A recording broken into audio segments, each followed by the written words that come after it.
అందరికీ నమస్కారం. మనము గత క్లాసులో శకుంతలోపాఖ్యానము పాఠ్యాంశంలో నుండి అనేక విషయాలు తెలుసుకున్నాము. నన్నయ్య తన పద్యాల ద్వారా ఏ విధంగా నీతి సూత్రాలను, సుభాషితాలను, సూక్తులను మనకు అందించాడో మనం చదువుకోవడం జరిగింది. శకుంతల సభలో దుష్యంతుని ఉద్దేశించి మాట్లాడుతూ అనేక నీతి వాక్యాలు, అనేక లోకధర్మాలు, అనేక కుటుంబ ధర్మాలు, వ్యక్తిగత ధర్మాలు, అనేక ధర్మాలు క్షుణ్ణంగా సూక్ష్మంగా వివరించడం జరిగింది. ఆ అంశాలన్నింటినీ కూడా మనం గత తరగతిలో చదువుకున్నాం. శకుంతల దుష్యంతుని దగ్గరికి సభకు వచ్చి తన యొక్క పుత్రుని చూపిస్తూ, ఇతను నీ కుమారుడు, ఇతను చేకొని యువరాజ్య పట్టాభిషేకము చేయుము అని చెప్పగానే దుష్యంతుడు శకుంతలను గుర్తించినట్టుగా నటిస్తూ, నీవెవరూ నాకు తెలియదు, నువ్వు ఈ విధంగా మాట్లాడడం తగదు, వెళ్ళిపోమని చెప్పగానే బాధపడినటువంటిదై తన బాధను దిగమింగుకొని తాను మొత్తము లోకంలో ఉన్నటువంటి నీతి గురించి వివరించడం జరిగింది. అదంతా మనము గత క్లాసులో చూసుకున్నాము. మిగతాది ఈరోజు క్లాసులో చూసుకుందాము.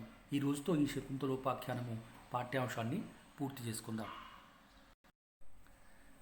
ఈ లోకంలో మనుషులు సత్యవాక్య పరిపాలన చేయాలి, సత్యాన్ని అనుసరించాలి, సత్యాన్ని మించిన లేదు, దాన్ని మించి మరో ధర్మం లేదని దానికి అనుగుణంగా అనేక నీతి వాక్యాలు చెప్పడం జరిగింది. సత్యం యొక్క గొప్పతనాన్ని చెప్పడం జరిగింది. చివరిగా మనం చూసినటువంటి పద్యాలు చూసినట్లయితే, కావున సత్యము మిక్కిలిగా విమల ప్రతిభతలచి కన్వాశ్రమ సంభావిత సమయస్థితి దయగా వింపుము కొడుకును చూడు కరుణాదృష్టిన్ క్షత్రవరుడైన విశ్వామిత్రునకున్ పవిత్ర అయిన మేనకకున్ సత్పుత్రినై బొంకు పలకగ ధాత్రీతలనాద అంత ధర్మేతరనే ఓ భూనాద. ఇవన్నీ కూడా నీకు సత్యం గురించి వివరించి చెప్పాను. సత్యం అంత గొప్పది కాబట్టి సత్యవాక్య పరిపాలన చేస్తూ విమల ప్రతిభ తలచి కన్వాశ్రమ సంభావితుడైనటువంటి ఈ కొడుకును, కన్వాశ్రమంలో పెరిగినటువంటి ఈ కుమారుని స్వీకరించి వీడికి యువరాజ్య పట్టాభిషేకము చేయుము అని కరుణాదృష్టితో ఆ దుష్యంతుణ్ణి వేడుకున్నది. అలాగే ఇంకా ఏం చెప్పుకుంది, క్షత్రవరుడైన విశ్వామిత్రునకున్ పవిత్ర అయిన మేనకకున్ సత్పుత్రినై బొంకు వలకగా నేను ఎలా అబద్ధమాడతాను, నేనెవరని క్షత్రియులలో గొప్పవాడైనటువంటి విశ్వామిత్రునికి, మేనకకి పవిత్రవతి అయినటువంటి మేనకగా జన్మించినటువంటి పుత్రికను నాకు అబద్ధం ఆడాల్సినటువంటి పనేముంది, అబద్ధం ఆడాల్సినటువంటి అవసరమే ఉంది, కాబట్టి నేను చెప్పేది అంతా నిజమే చెప్తున్నాను అని తను అనేక విధాలుగా ఆ దుష్యంతుణ్ణి వేడుకున్నటువంటి సంఘటనలు, వేడుకున్నటువంటి విషయాలు, ఏ విధంగా అందులో సత్యవాక్యాల గురించి చెప్పింది, సత్యం ఎంత గొప్పది అనేది అనేక పద్యాలలో మనము చూసాము. ఆ విధంగా శకుంతల చెప్పినటువంటి మాటలన్నీ, ఆ సభలో మాట్లాడుతున్నటువంటి మాటలన్నీ ఆలకించినటువంటి వాడైనటువంటి దుష్యంతుడు విని చివరికి ఏమంటున్నాడో ఈరోజు మనం తెలుసుకుందాం. ఈరోజు శకుంతలతో దుష్యంతుడు మాట్లాడినటువంటి మాటలు మన పాఠ్యాంశంలో చదువుకోబోతున్నాం. అనినన్ శకుంతల పలుకులు సేకొనొల్లక దుష్యంతుండిట్లనియన్. ఈ విధంగా అనేక విధాలుగా శకుంతల మాట్లాడుతున్నటువంటి మాటలన్నీ కూడా విన్నటువంటి వాడై శకుంతల పలుకులు తాను స్వీకరించదలచలేదు, ఆమె చెప్పినటువంటి మాటలు తాను ఆలకించలేదు, తాను విననటువంటి వాడై ఈ విధంగా అన్నాడు. ఏనట నీ వెటసుతుడెట ఏ నిన్నడు తొల్లి చూచి ఎరుగ నిన్నున్ మానినులు అసత్యవచనుల నాన్ ఇట్టుల సత్య భాషణంబు ఉచితంబే. ఓ మాన్వి, మానినులు అసత్యవచనులు అనేటువంటి వాక్యాన్ని రుజువు చేసుకున్నావు. స్త్రీలు సహజంగానే అబద్ధమాడతారట అనే సూత్రాన్ని, అనే సూక్తిని నువ్వు రుజువు చేసినట్లు చేసినావు. ఈ విధంగా అసత్య భాషణంబు, అసత్య మాటలు మాట్లాడము నీకు సబబేనా? ఏనెట నీవెట సుతుడెట, నేనెక్కడ, ఈ రాజుకు, ఈ రాజ్యానికి రాజునైనటువంటి నేనెక్కడ, అడవిలో అరణ్యములో మునుల ఆశ్రమంలో పెరిగినటువంటి నీవెక్కడ? నీకు జన్మించినటువంటి ఆ సుతుడు ఎక్కడ? ఈ నిన్నడు తొల్లి చూచి ఎరుగ నిన్ను, ఇంతకుముందు ఎన్నడూ కూడా నేను చూడలేదు, నిన్ను ఎక్కడా చూడలేదు. నీకు నాకు పోలికేంటి? నీకు నాకు సంబంధం ఏంటి? వీడికి నాకు పోలికేంటి? అసలు ఎక్కడైనా ఉంటుందా ఈ విధంగా అసత్యాలు ఆడటం నీకు తగుతుందా? ఏ విధంగా నువ్వు అబద్ధాలు మాట్లాడుతున్నావు అని దుష్యంతుడు శకుంతలతో అన్నాడు.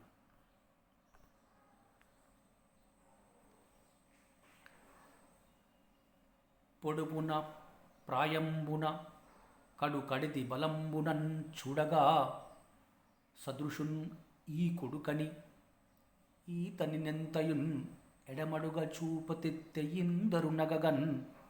అడ్డం పొడుగు అన్ని నీలాగానే ఉన్నాడని చెప్పేసి నీ కొడుకే అంటే ఎలా?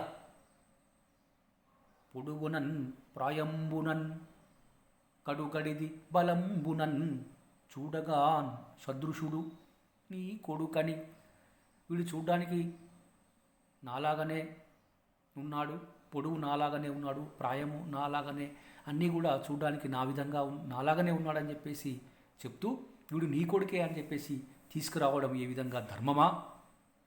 ఈతను ఎంతయున్ నెడమడుగన్, వీడికి ఉన్నటువంటి లక్షణాలు నీ లక్షణాలే అని చెప్పేసి, కాబట్టి నీ కొడుకే అని చెప్పేసి ఏ ఆధారం లేకుండా ఈ విధంగా తీసుకొచ్చి ఈ సభలో అందరూ నవ్వే విధంగా తీసుకొచ్చావే, అది నీకేమైనా న్యాయమేనా? ఇదేమైనా ధర్మంగా ఉందా? పొడుగున ప్రాయంబునన్ కడు కడిది బలంబునన్ చూడగా అసదృశుడు నీ కొడుకని ఈతని ఎంతయున్ ఎడమడుగన్ చూపతెత్తి ఇతన్ ఇందరున్నగగన్. నువ్వు ఈ విధంగా మాట్లాడుతుంటే, ఒక పిచ్చిదానిలాగా మాట్లాడుతుంటే ఈ సభలో ఉన్న వాళ్ళందరూ నవ్వుతున్నారు. వీడు చూస్తే నీలాగానే ఉన్నాడు, వీడి కళ్ళు నీలాగానే ఉన్నాయి, వీడు ఎత్తు నీలాగానే ఉన్నాడు, వీడు నీ రంగులోనే ఉన్నాడు, నీ కలర్లోనే ఉన్నాడు, కాబట్టి వీడు నీ కొడుకే అని చెప్తే ఈ సభలో వాళ్ళందరూ నవ్వుతున్నారు. ఈ విధంగా మాట్లాడడం భావ్యమేనా? నీకు తగుతుందా అని దుష్యంతుడు శకుంతలతో అంటూ ఉన్నాడు.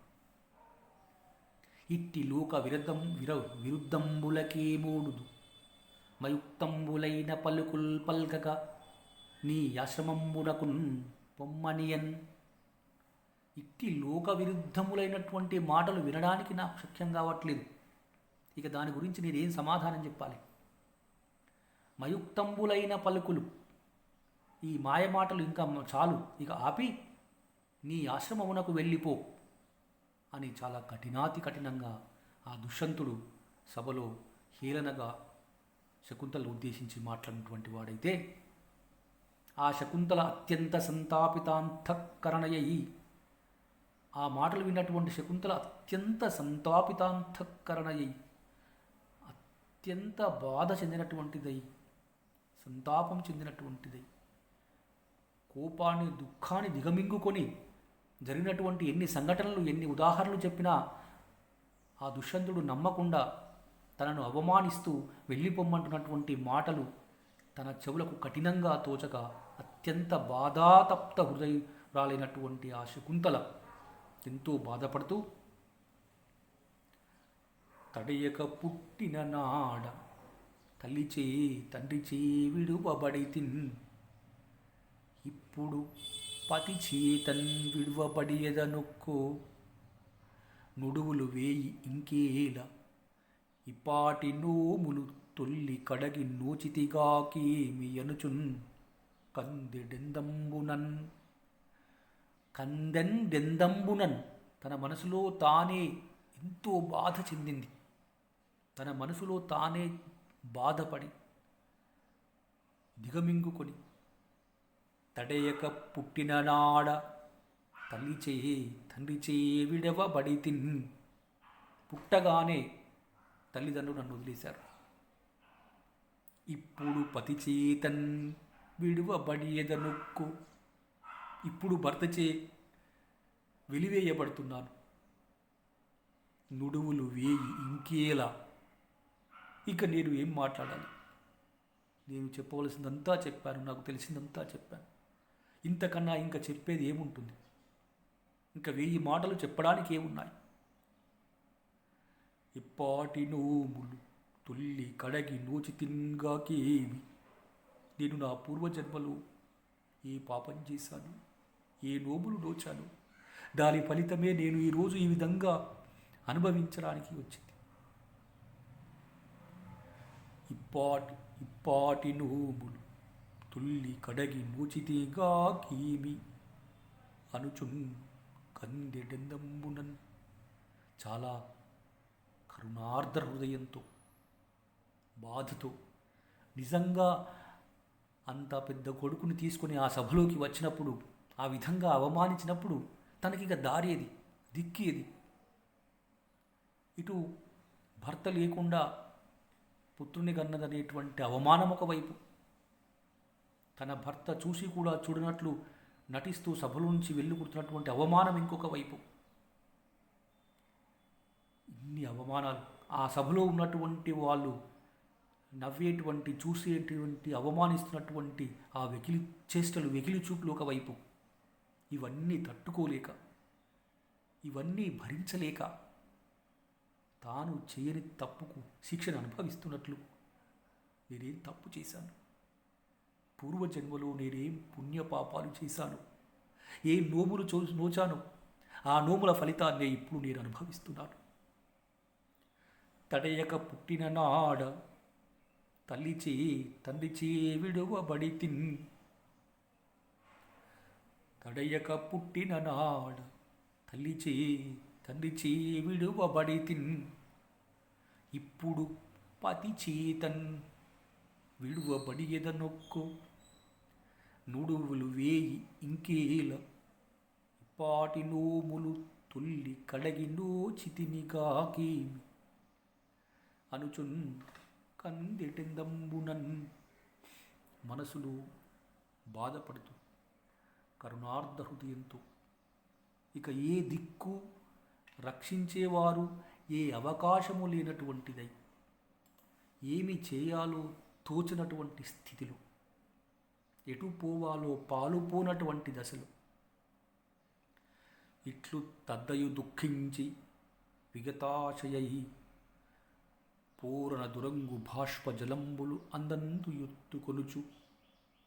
ఇంక దైవంబే కాని యొండు శరణంబు లేదని ఆ పరమ పతివ్రత తనయుం తోడ్కొని క్రమ్మరిపోవనున్నయవసరంబునన్.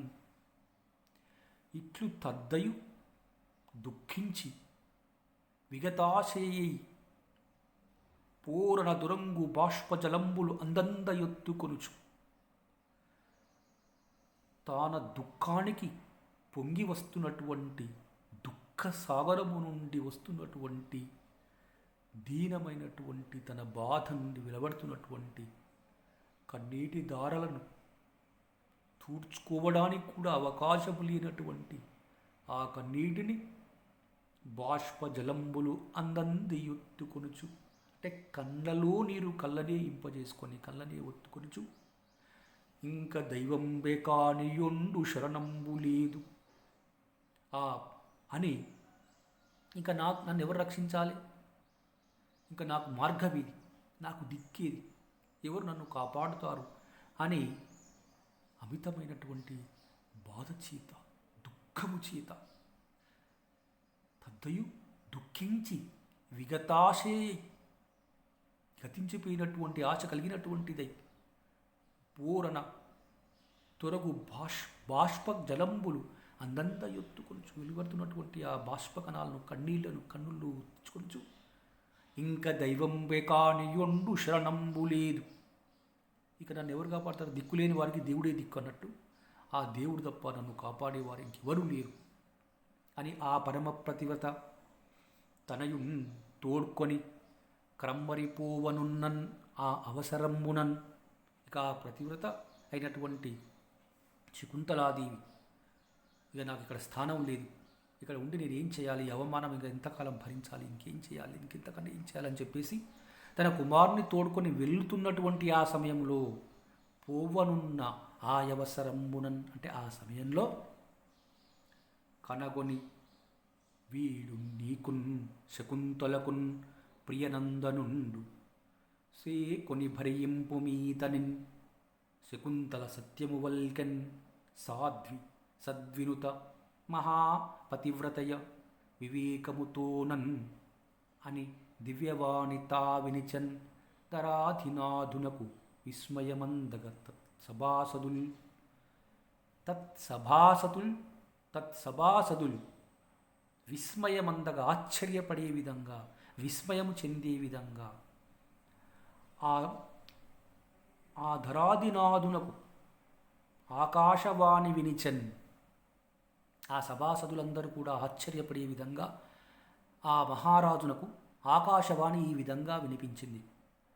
కనుగొని వీడు నీకున్ శకుంతలకున్ ప్రియనందనుండు సేకొని భరింపుము ఈతనిన్ శకుంతల సత్యము వలికెన్ సాధ్వీ సద్వినుత మహాపతివ్రత వివేకముతో తనను స్వీకరించము అని ఆకాశం పలికింది. గతంలో మనము చదువుకున్నాం. శకుంతల ఏం చెప్పింది? మనుషులు ఎవరు కూడా తనని తాను మోసం చేసుకోలేరు. ఈ పంచభూతములు మనము చేసే ప్రతి పనిని గమనిస్తూనే ఉన్నాయి. మనం చేసే తప్పుల్ని అవి చూస్తూనే ఉన్నాయి. ఏదో ఒక రోజు మన తప్పుని మనం గుర్తు చేయడానికి ఈ పంచభూతములు వస్తాయి. ఈ పంచభూతములు తప్పకుండా మనం చేసేటువంటి తప్పులకు శిక్షలు వేస్తాయి అని చెప్పేసి తను చెప్పింది.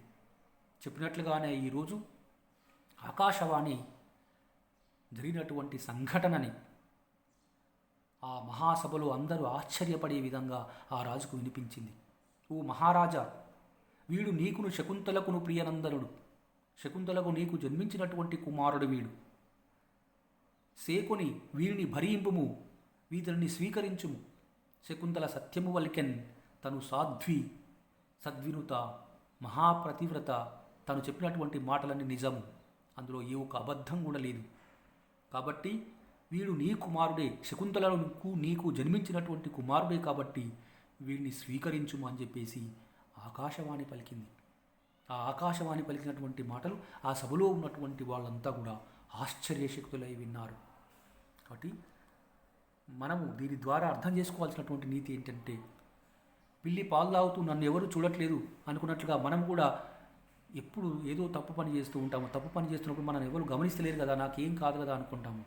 కానీ కాదు, పంచభూతములు దివరాత్రంబులు మనల్ని గమనిస్తూనే ఉంటాయి. మనము చేసే తప్పప్పులను పంచభూతాలు ఎప్పుడు గమనిస్తూనే ఉంటాయి.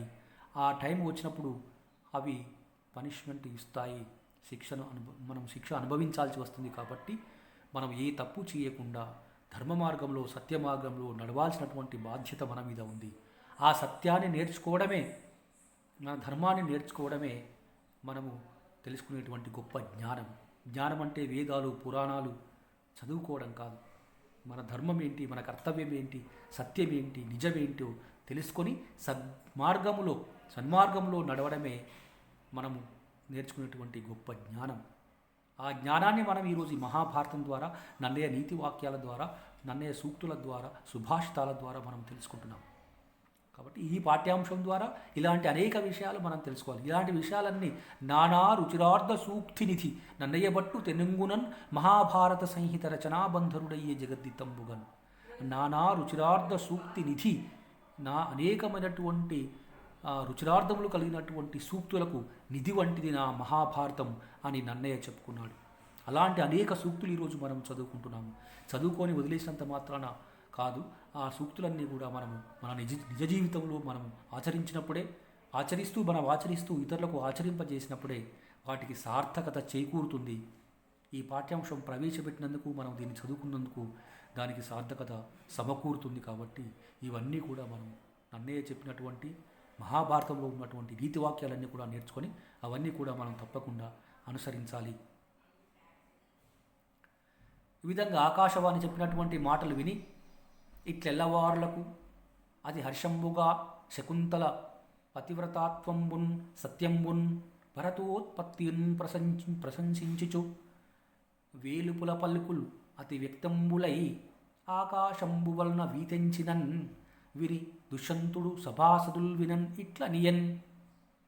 ఇట్లు ఎల్లవార్లకు అతి హర్షంబుగా ఆకాశవాణి వినిపించినటువంటి మాటలన్నీ సభాసదులు వినగా వాళ్ళు ఆశ్చర్యం చెందుతుండగా దుష్యంతుడు ఇట్లనియన్.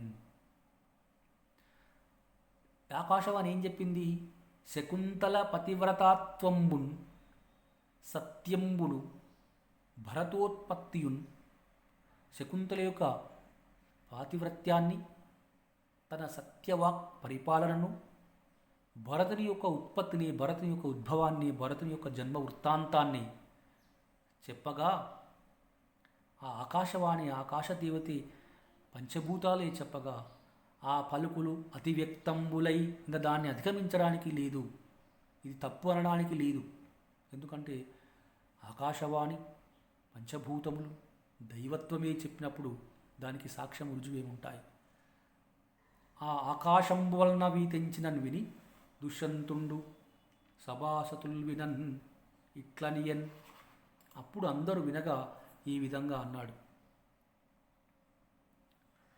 ఏను ఈ ఇంతియున్గాని ఎరుగరు అన్యుల్ అర్దిన్ కన్వ మహాముని ఆశ్రమంబునందు గాంధర్వ విధిన్ వివాహమున కరమున్ నిమ్మి చేసిన దీనిన్ పాణిగ్రహం. ఆ అయ్యగారు ఇప్పుడు దారికొచ్చాడు. ఏను ఈ ఇంతియున్గాని ఎరుగరు అన్యుల్. ఈమె నాకు తెలుసు, నేను ఈమెకు తెలుసు తప్ప మా ఇద్దరి విషయము ఎవరికీ తెలియదు. ఏను ఈ ఇంతియున్గాని ఎరుగరు అన్యుల్ అర్థిన్. ఎక్కడ పరిచయము? కన్వ మహాముని ఆశ్రమంబునందు గాంధర్వ విధిన్ వివాహమున కరము నిమ్మి చేసినన్. దీనిని పాణిగ్రహణం. పాణిగ్రహణము అంటే కళ్యాణము, వివాహం చేయందుకోవడం. కన్వ మహాముని ఆశ్రమమునందు గాంధర్వ విధిన్ వివాహము చేసుకొన్నాను. గాంధర్వ వివాహం చేసుకొని పాణిగ్రహణము చేశాను. ఆ సమయంలో ఆ విషయము నాకు ఈమెకు తప్ప ఆ సమయంలో ఎవరూ లేరు కాబట్టి నాకు శకుంతలకు తప్ప ఈ విషయము ఇంకొకరికి తెలియదు. ఏనున్ ఈ ఇంతియున్ కాని ఎరుగరన్యులు అర్థిన్ కన్వ మహాముని ఆశ్రమంబునందు గాంధర్వ విధిన్ వివాహమున కరము నెమ్మిజేసినన్ దీనిన్ పాణిగ్రహమున్. అన్యులు ఎరుగమిజేసి లోకాభవాద భీతిన్ ఎరిగియున్ ఇత్తన్విన్ ప్రీతి తప్పి ఎరుగనంటిన్ ఇందరకిప్పుడెరుగ చెప్పే ఆకాశవాణి అచెరువుగాగా. నిజంగా లోక ధర్మము, నీతి, అన్యాయము, అపనీతి, అపధర్మం ఏ విధంగా ఉంది చూడండి. ఒకవేళ ఆకాశవాణి కనుక చెప్పకపోయి ఉన్నట్లయితే ఏం జరిగేది?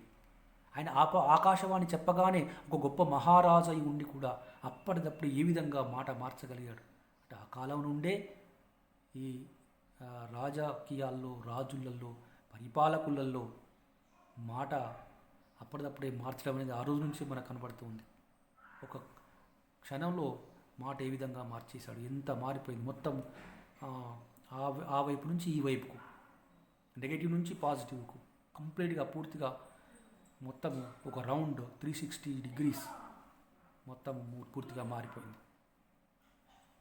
అన్యులెరగమి చేసి లోకాపవాద భీతిన్ ఎరిగియున్ ఈ తన్విన్ ప్రీతి తప్పి ఎరుగరంటిన్.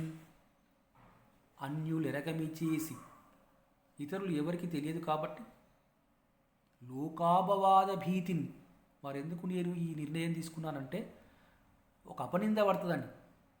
అంటే స్వార్థం చూడండి. తన మీద ఎంత అపనిందపడ్డా పర్వాలేదు, తను ఎంత అవమానము భరించినా పర్వాలేదు, తన లోకల్లో తలెత్తుకొని తిరగలేకపోయినా పర్వాలేదు, కానీ లోకాపవాద భీతిన్ ఈ తన్విన్ ప్రీతి దప్పి ఎరుగనంటిని. తప్పు చేసి కూడా తప్పించుకో చూడటం చూడండి లోకాపవాద భీతి చేత. మరి ఎదుటివారి పరిస్థితి ఏం కావాలనేది ఆలోచన లేదు. అన్యులెరగమి చేసి లోకాపవాద భీతిన్ ఎరిగియున్ ఇత్తనివిన్ ప్రీతి దప్పి ఎరుగనంటిన్ ఇందరికి ఇప్పుడు ఎరుగ చెప్పే ఆకాశవాణి అచ్చెరువుగాగా. అంటే ఎవరో వచ్చి మన తప్పును గుర్తు చేసి మన మార్గం సరి అయింది కాదు అని చెప్పే వరకు కూడా మనం ఈరోజు సన్మార్గంలో నడిచేటువంటి అవకాశం లేదు. అంటే మనం ఏమి నీతి చదువుకుంటున్నాము, ఏం ధర్మం నేర్చుకుంటున్నాము, మనకు నేర్పిస్తున్నటువంటి ధర్మం ఏది, మనం అనుసరిస్తున్నటువంటి ఆచరిస్తున్నటువంటి ధర్మం ఏది అనేది ఇక్కడ ప్రశ్నార్థకంగా మారింది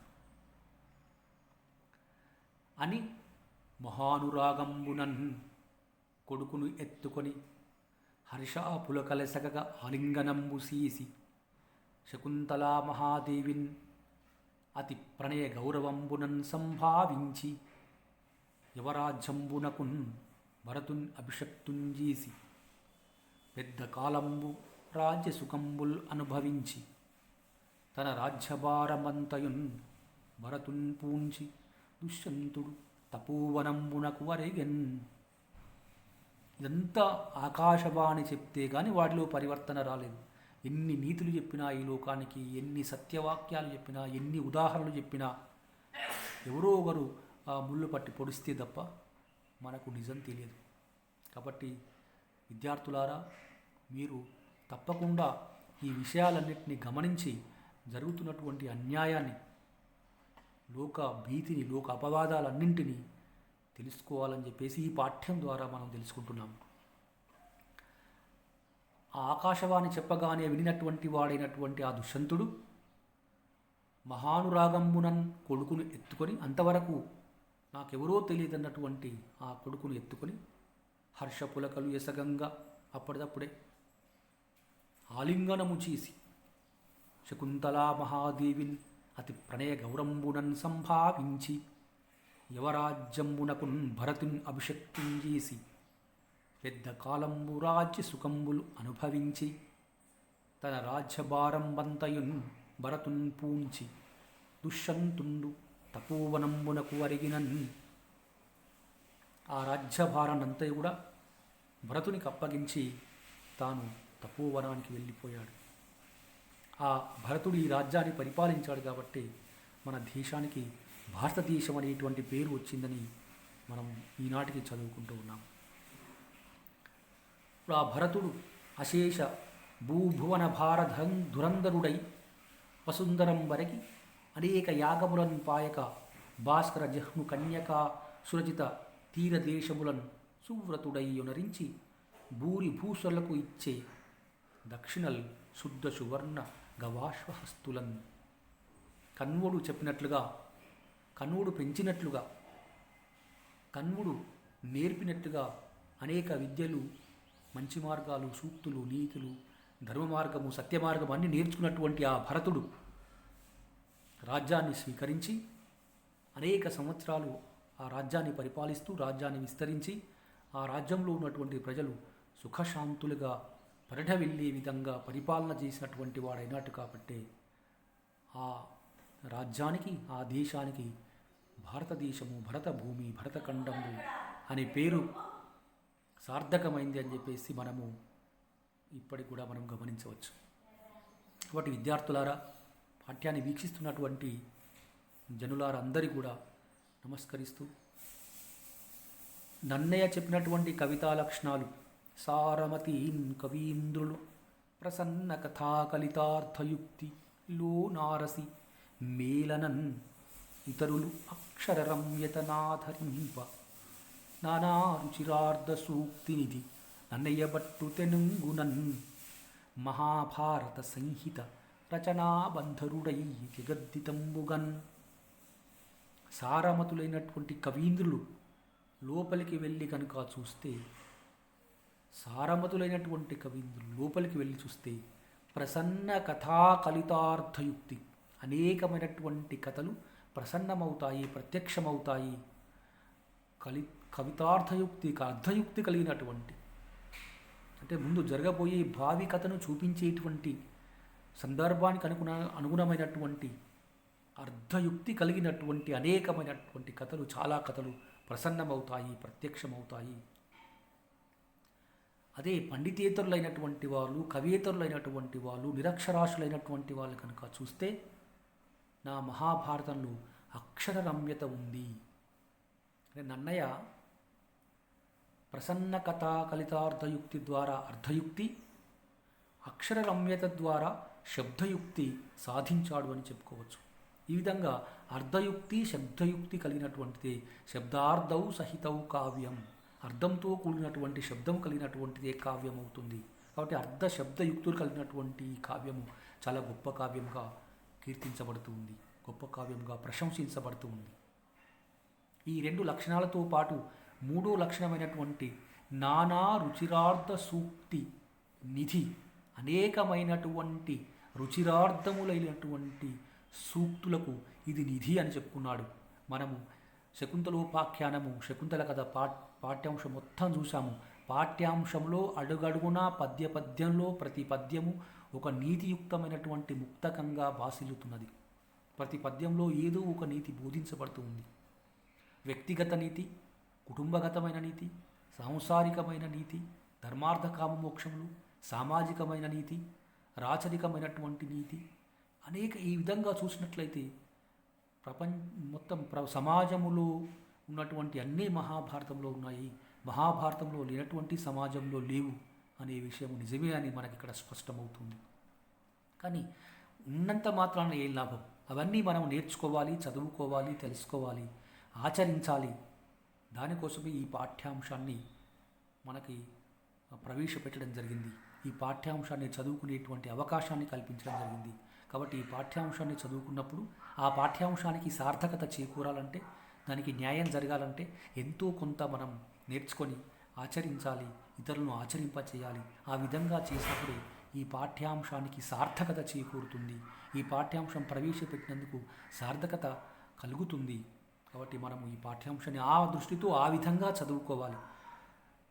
అంతేగాని ఏదో పాఠ్యాంశం ఉంది అని పరీక్షల కోసం, మార్కుల కోసం కాకుండా దాని అంతర్గతంగా ఉన్నటువంటి అర్థం ఏంటి, దానిలో చెప్పబడినటువంటి నీతి ఏంటి అనేది ఈ విధంగా ఇంకా కొత్త రకంగా ఆలోచించి ఇంకా ఎవరూ చెప్పినటువంటి అంశం ఇంకేదైనా ఇందులో ఉందా అని విశ్లేషణాత్మకంగా, పరిశోధనాత్మకంగా కూడా చూస్తే అనేక విషయాలు మనకు బోధపడతాయి.